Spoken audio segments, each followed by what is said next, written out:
সন্ধ্যায় দোকানে বসে বিএলও এসআইআর এর ফর্ম বিলি। ভিডিও তুলতে গেলে বিরোধীদের সঙ্গে হাতাহাতি শাসক দলের উত্তেজনা। এবার সন্ধ্যায় দোকানে বসে এসআইআর এর ফর্ম বিলিকে কেন্দ্র করে এলাকায় উত্তেজনা ছড়ালো। ঘটনাটি দক্ষিণ চব্বিশ পরগনা জেলার রায়দিঘি বিধানসভার দিঘি কাঁসারিপাড়া 241 নম্বর বুথের ঘটনা। গতকাল সন্ধ্যায় বিএলও তনুশ্রী হালদার শাসক দলের বিএলএ অসিত হালদারের সঙ্গে দোকানে বসে ফর্ম বিলি করছিল বলে অভিযোগ।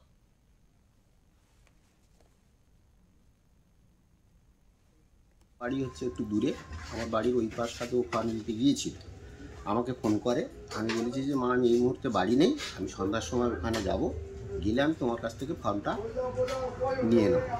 সেই মতো আমি যোগাযোগ করি ওর সাথে, করতে ও ফিল্ড থেকে আসতে ওর সাথে যোগাযোগ করি, ওইখানে এসে তেমন সেই মুহূর্তে ফর্মটা দেওয়া শুরু করেছে। আর শুরু করতে বিরোধীরা যারা ছিল তারা এসে বিটিয়ে চুড়িয়ে ভিডিও এটা ওটা হ্যান করছিল, এই নিয়ে বাকবিতণ্ডা হচ্ছিল।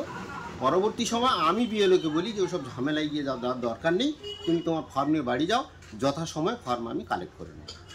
তার পরবর্তী সময় আমি ফর্মটা তার কাছ থেকে আমি কালেক্ট করে নিই, মানে গণ্ডগোল হতে চলে যাওয়ার পরে আমি পরবর্তী সময় তার কাছ থেকে আমি ফর্মটা তো মানুষের দরকার।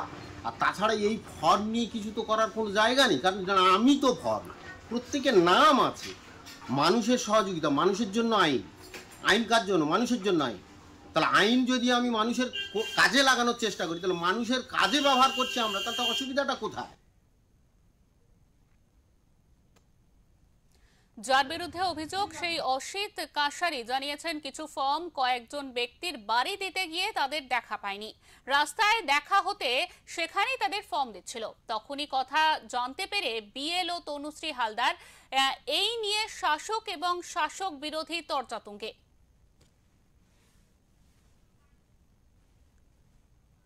বিকেল 4টে থেকে আশেপাশের বাড়িতে সব ফর্ম বিলি করছিলাম, প্রত্যেকটা বাড়িতে গিয়ে। এবারে সন্ধ্যা হয়ে গিয়েছে আমার ফিরতে, আমি ওই দোকানে বসেছিলাম। সেই সময় প্রণয় দে, উত্তম সাউ, এনারা হচ্ছে আমারই বুথেরই ভোটার, ওনারা সেই সময় এসেছিলেন। এসে বললেন যে আমাদের বাড়িতে আর যেতে হবে না, আমরা এখানে উপস্থিত আছি, আমাদের ফর্মগুলো এখানে দিয়ে দিন। তো আমি সেই সময় ফর্মটা বের করে দিতে যাচ্ছি, তো একজন দেখলাম আমার বুথেরই একজন হঠাৎ করে মোবাইল বের করে ভিডিও করতে শুরু করেন।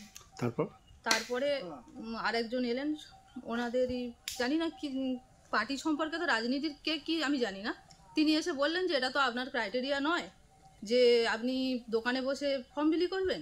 আমি বললাম যে উনি এরকম ডেকেছে, কিন্তু সেটা নিয়ে তুমুল অশান্তি শুরু হয়ে যায়, তর্ক বিতর্ক। উনি বলছে না, এইভাবে যদি আপনি ফর্ম বিলি করেন তাহলে আমি কমপ্লেন জানাবো আপনার বিরুদ্ধে, তাহলে তখন সমস্যা হতে পারে। তো আমি সেই সময় বললাম ঠিক আছে, আমি আর বিলি করবো না, আমি গুছিয়ে নিই, বাড়ি চলে আসি।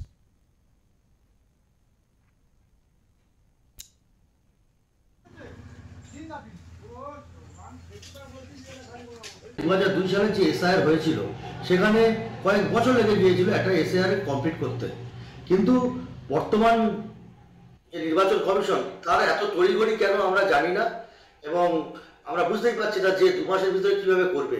সেই পরিপ্রেক্ষিতে বিএলও যারা আছে এবং বিভিন্ন পার্টির যারা বিএলএ আছে তারা কিন্তু প্রতিনিয়ত প্রত্যেকটা বাড়িতে যাচ্ছেন এবং গিয়ে রাত পর্যন্ত ফর্ম বিলি করছে, এবং ফর্ম বিলি করার পথে যদি কোনো চা দোকান পড়ে পাড়ার মোড়ে, সেখানে যদি চা খেতে বসে এবং দুজন যদি এসে বলে যে তাদের এটা বুঝতে পারছি না, একটু দেখিয়ে দিই, এর মধ্যে ভুল কোথায় আমরা তো বুঝতে পারছি না। আর সব বিষয়ে তৃণমূল ভূত, এই ভূতটা কেন ওদের মাথায় আসছে আমরা নিজেরাও জানি না।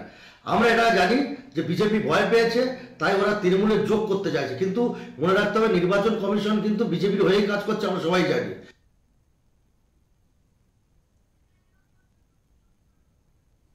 দক্ষিণ চব্বিশ পরগনা থেকে গোপাল শীলের রিপোর্ট, ওঙ্কার বাংলা।